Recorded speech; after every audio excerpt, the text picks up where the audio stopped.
recovered. Yeah. What was that experience like? Wow. That was a crazy year. Yeah. And that is what I would call a challenging journey. Yeah. I Yeah. bet. I got COVID. I was diagnosed around July. July. Wow. So yeah, it started as a mild cold. I thought it was just like a wider cold. Yeah. Then started getting weak. My knees started getting weak. My body started getting weak. I started getting difficulty in breathing, but you're still believing, okay, maybe it's just a hard, bad cold. Yeah. So eventually I got diagnosed with COVID. Wow. Did you like go to a testing center when you felt like the difficulty in the breathing, or?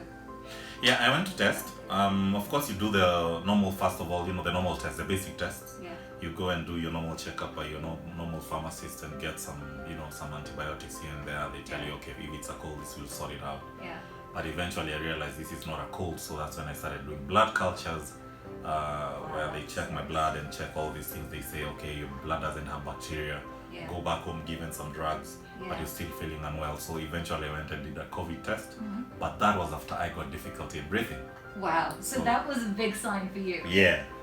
Okay. Who's the first person you told when you found out? Family, my immediate family. I told them, actually, I didn't tell them. They were told, because now I was not getting out of the house. Oh, I was already having difficulty in yeah. breathing, feeling my air is compressed. I can't breathe. I can't take a whole deep breath. Yeah. I would take it in quarters, Yeah. and then I feel it's restricted. So the first people that actually laid out the information out there was Spencer is not doing very well, and I think he has COVID, and he's already experiencing difficulty in breathing. Wow. Yeah. They must have been freaked out. Everyone was freaked out. Everyone Were they was freaked calling out. you Spencer? Everybody's calling me, asking me, hey, you okay? I don't want to talk because I'm coughing. Funny thing about COVID, once this oxygen that we breathe out here starts getting restricted from you, Yeah. speech becomes a problem. You can't be able to talk, you can't be able to tell someone anything, because they say hello, you're like, let me gasp breath first and then say hello. That's So so anything intense. you want to tell someone, it becomes, you have to think about your breathing before you answer.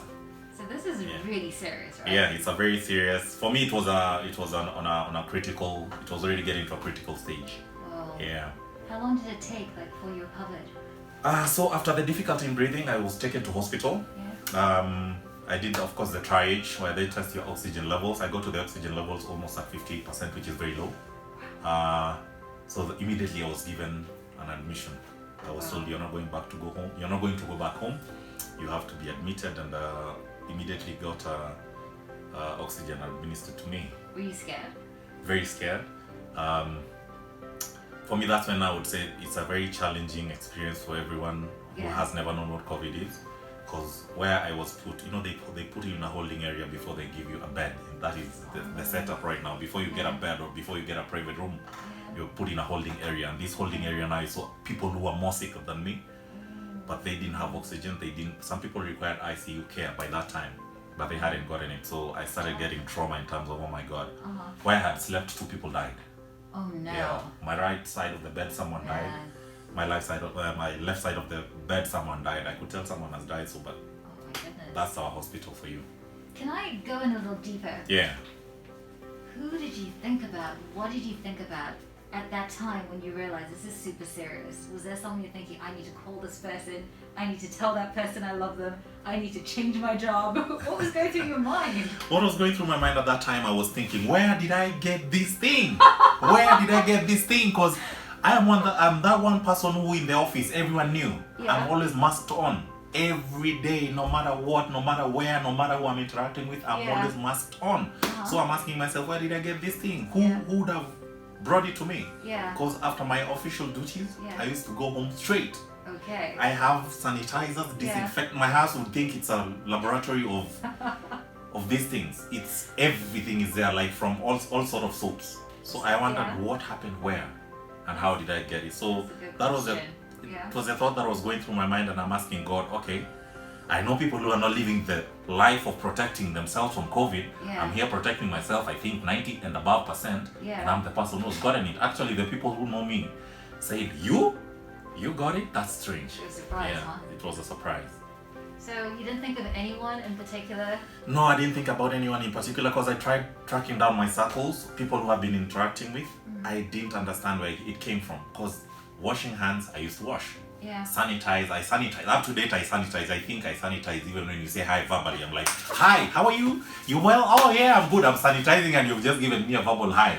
So I really tried tracking it down. Eventually, let me say that even as I was in hospital, I was trying to think, where did I get this thing really? Yeah. Really, where did I get it? I don't go to clubbing those days. I think from last year March, Yeah. when now COVID became exponential, Yeah. I've never gone out. Okay. Yeah. So you've been careful.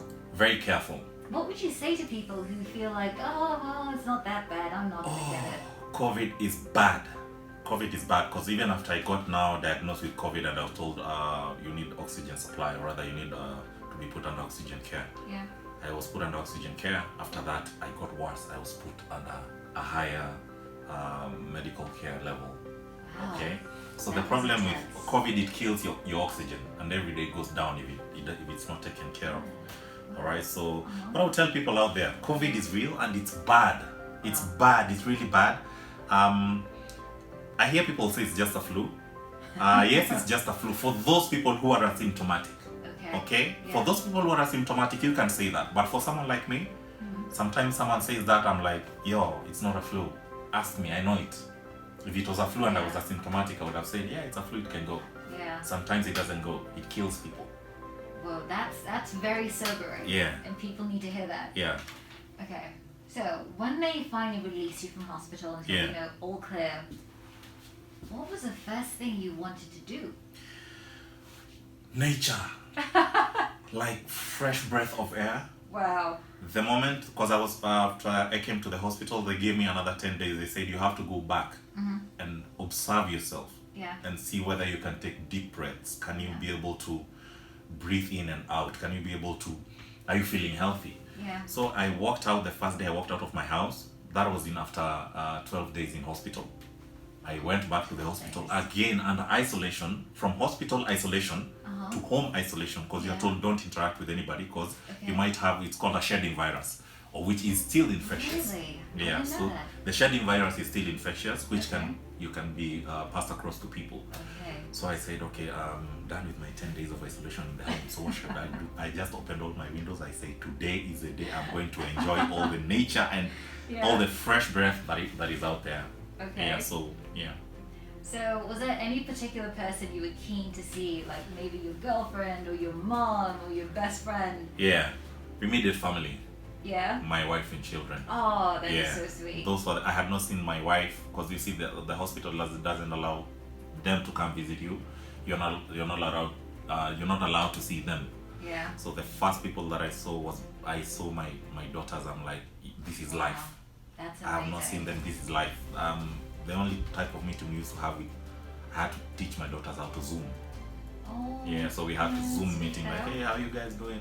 Yeah. How are you over there? I'm in the bedroom, in the living room, but we are Zooming. No. Yeah, Really? yeah. Well, that's crazy. Did Yeah. they ask, Dad, why? So can we come? Well, why are we Zooming? I'm like, no, you can't come in here. So what's up? I'm like, yeah, it's COVID. It's that bad. Yeah. Luckily for them, nobody got it. Wow, that's amazing. Yeah. And that's so good. Yeah. Do you think, now that you've been through all of that, your relationships are stronger with family, with your wife and kids? Oh, yeah. With your, Mine has been strong actually. If I would drop a bombshell right now, after I got COVID healed, or rather after I got healed from COVID, unfortunately my brother passed on. Oh, I'm so sorry. So wow. those are the things I say now are beyond control. When it comes of matters life and death, you learn to live through it and learn to accept that this is now beyond my control. If I would have done, I would do everything right now to bring my brother back, but I can't. So you say thank you, God, for the life that you gave him on earth. I had a big brother, so I know the feeling of a big brother. But now after you go through such a path, let me tell you something. You learn to appreciate people for their genuine people, genuine things, genuine relationships. Forget about all these things. All these things that we have, the good cars that we want. In the hospital, I wasn't thinking about that. In the hospital, I was thinking, how about I walk out and just go walk and breathe. In the hospital, how about I get that one good friend who can check up on me. Wow, I lost a lot of friends. Really? I had whiskey friends. That is what I learned. That's what I learned in that hospital bed. Yeah. I realized I had a lot of whiskey friends. Nobody checked up on me. Seriously? Most of them checked up on me to confirm whether I was in the ICU. Oh. Not whether I was unwell. Yeah. Oh, I have heard you are in the ICU. I'm like, are you checking up on me? Are you asking me whether I'm well, or are you asking me, are you really checking up on me? So I realized I didn't have genuine relationships. Okay. And I shed off a lot of unwanted load. Yeah. Right now I'm really choosing very genuine things. Yeah. If it's a friend, I'd rather have one friend who loves me in a million ways than have 1 million friends who love me in one way.